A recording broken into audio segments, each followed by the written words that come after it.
I'd be prepared to argue that Kant is not trying to give us a recipe which is going to answer all our questions.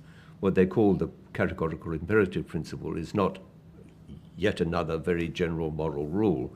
Kant himself is pretty clear about this. He always talks about moral principles as maxims. He doesn't talk about them as axioms or anything like that.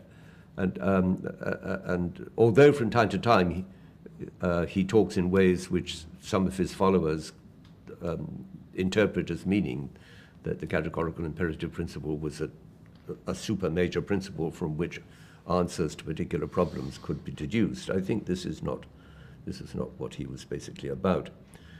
In the case of the utilitarians, it's historically a slightly more different case. I mean, most of them were in politics.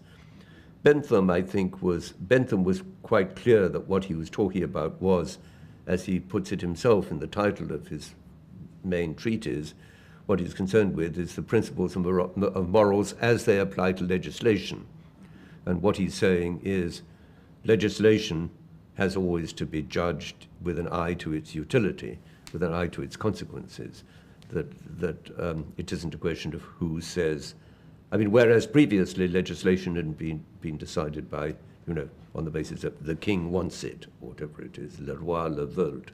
I mean, it was a matter of whose warrant it was to take these decisions.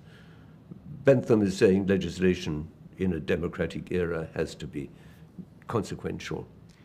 Not again that you can use this as a criterion which gives you the right answers, but this points you in the direction of what kinds of considerations you should be concerned with.